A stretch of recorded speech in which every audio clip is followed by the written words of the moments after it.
In the last video, I gave you guys 3 reasons why we decided to homeschool our kids. In this video, we're going to dive right into how we started the process. My name is Elle Zamudio, and this is Wise Motherhood.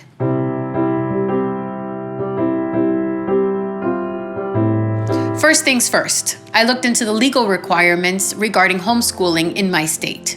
As you all know, we live in Texas, and Texas is a very homeschool-friendly state. As we were new to Texas, I didn't know that that was the case. However, I found a lot of very useful information on the HSLDA page. I will leave a link down below. The second thing on our list, after seeing what the legal requirements were on what we needed to teach, was to find a curriculum. I quickly found out that this wasn't as cut dry as one would think. Pick a company, order the books, start teaching. There was a lot of different options and different ways to go about it. First, we had to decide if we wanted to go accredited or not accredited. Basically, the difference between accredited and not accredited is that would I keep the grades here at home and keep all the books and keep all the records, and if we ever had to move from Texas or we had to go somewhere else, I would be the one responsible? Or do I want a school to validate his grades, receive his test scores, and keep everything at a school as if he were attending there physically? The other option I had to look into is, did I want it to be fully parent-led where I was teaching all the classes and I was selecting the curriculum, or was I going to use a virtual classroom where the teachers were in a classroom with actual students and the class was on either DVD or streamed? So after many hours of online research, looking at books, looking at curriculum, seeing different companies and all the options there was available, I remembered that as I was a child, I studied in a school that used a curriculum called ABECA. So I looked a little further into the ABECA curriculum. At the end of the video, I'll share with you what my final decisions were on curriculum and all the different options that were available to me. After the research-heavy area, it was time for step 3. I had to prepare my kid and let him know this new option that we had been considering. We sat him down and we let him know this is an option that was available to study from home. He was obviously completely on board because he had just come from a year where he wasn't very excited about learning.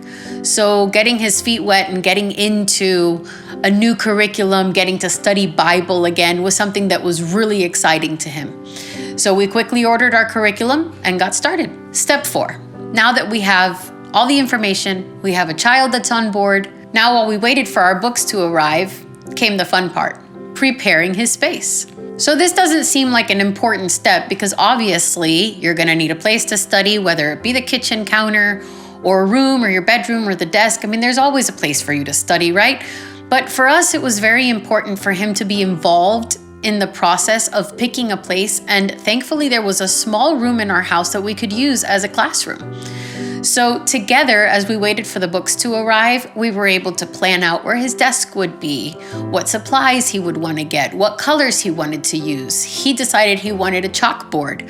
So together with his dad, him and his dad built a chalkboard and we put the chalkboard up. We quickly realized that a chalkboard at his level and a chalkboard at mommy and daddy's level were 2 different things, so we ended up with 2 chalkboards.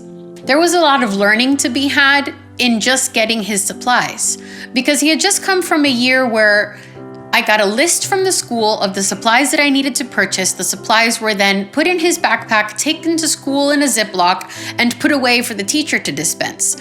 So now the way that we were going to handle it is that he was going to pick his supplies and he had to manage them. He had to make sure that his pencils were in a pencil box, that his papers were put away, that he had a place to put all of his books, that he had a place to keep his tests and keep everything in order, which put the burden of being a little more organized on his hands. Now I'm homeschooling our second child, and this is his first year in kindergarten. Well, we didn't want to put him into the same classroom where his older brother was learning because it would distract the older brother and then they would each have to use headphones, which would isolate them in their own little world, and we didn't want to do that. So not having yet another room to provide homeschool in, we decided to give him his very own little space in the dining room. My husband went on to build him a desk special for him that he was a part of and that even has the letter K for kindergarten as the legs. He was super excited to start homeschool just like his brother, and the fact that he had a space for him and a desk for him made him oh so more excited to start.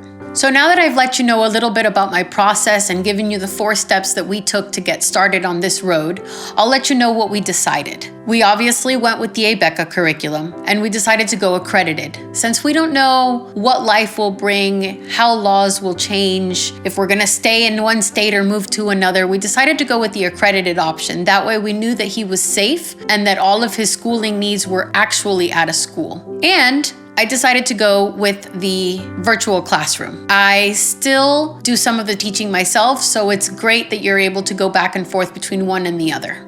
Like I've said before, I'm not an expert on the matter, but I hope that you find the information in this video helpful. Together, we will rediscover and apply wise motherhood.